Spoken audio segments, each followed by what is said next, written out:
और अगर भूलते काई को पैर आंच पे पड़ जाए तो जलाएगी कि नहीं? जलाएगी ना।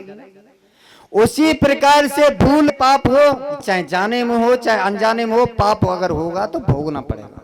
इसलिए पाप से सदैव बचो। ये नहीं है कि जब भूलते है नहीं ऐसा तो मन करे ना हो, तो भोगना पड़ेगा, चाहे कोई क्यों ना हो।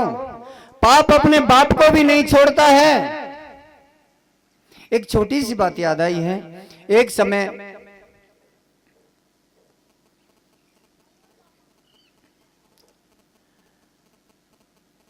एक राजा के राज्य में चोरी हो गई।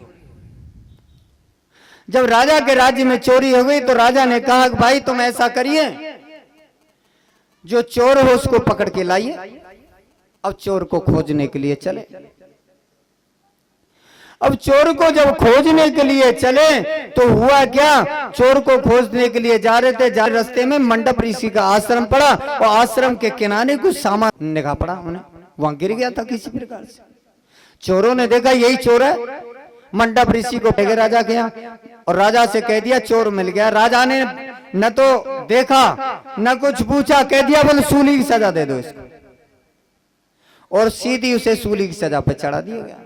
जब मंडप ऋषि को सूली की सजा पे चढ़ा दिया गया तो वहां उसकी मृत्यु नहीं हुई और जितने भी राज दरबारी थे दौड़े दौड़े गए, राजा साहब तो सूली पर चढ़ने के बाद भी मरा नहीं, एक महात्मा है।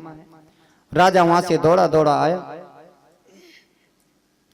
और राजा ने वहां से दौड़ते दौड़ते आकर के देखा कि एक ये मंडप ऋषि है। बोले उतारो उतारो जल्दी उतारो। मंडप ऋषि को प्रणाम किया। प्रभु बोले हमारा बड़ा अपराध हो गया और मैंने तो देखा भी नहीं था कि मंडप ऋषि हैं और आपको उन्होंने सूली पे चढ़ा दी, इसलिए आप मुझे क्षमा करिए।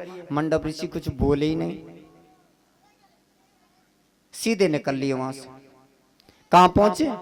सीधे यम महाराज के पास।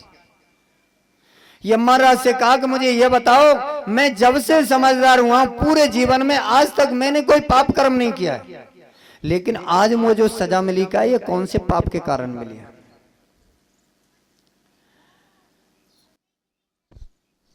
यम महाराज ने चित्रगुप्त को बुलाया और कहा कि इसका खाता खोलो, देखो इसका पाप पुण्य।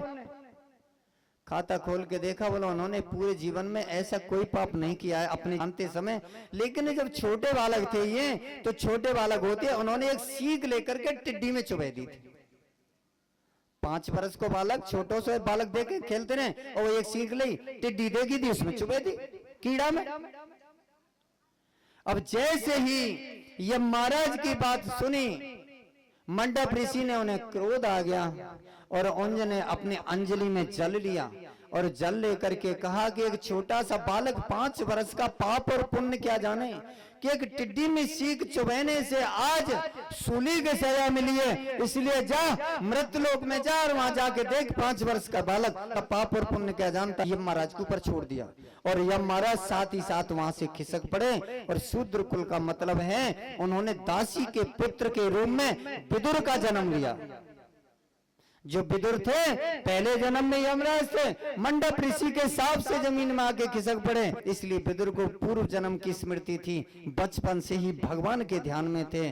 किसी प्रकार से मुझे अब दोबारा भूलना हो जाए ताकि मुझे दंड भोगना पड़े, और इधर अपने प्रायश्चित करते हुए जब यहाँ से मुक्त होकर के अपने लोग को चले गए। कहने का मतलब पाप और पुण्य दोनों जो है लोहे की और सोने की जंजीरें हैं। अगर कोई पुण्य करेगा तो उसे स्वर्ग में जाना ही पड़ेगा, और स्वर्ग में जाएगा तो क्या होगा, जब उसको पुण्य खीड़ हो जाएगा फिर आए के मरना पड़ेगा, मरो और जन्मो। इसलिए भगवान श्री कृष्ण ने अर्जुन को एक ऐसी बात कही है कि हे अर्जुन,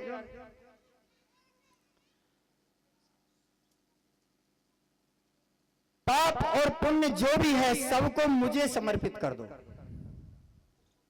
जो भी पाप है पुण्य सबको मुझे समर्पित करके करो। देखो एक बात है छोटी सी, एक व्यक्ति ने किसी के एक बेटी का विवाह कराया, बड़ा सुंदर एक लड़का बताया, बड़ा अच्छा परिवार बताया, शादी हुई बड़ी अच्छी।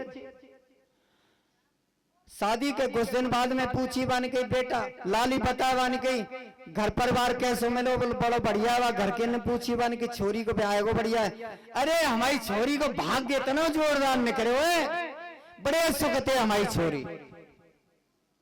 अब भय का कछु दिन बाद में वो छोरा ने एक चांटो मार दियो और ना सुझाएगा को भाई ने बतायो वो हमने हमें कहीं करते बात काजे।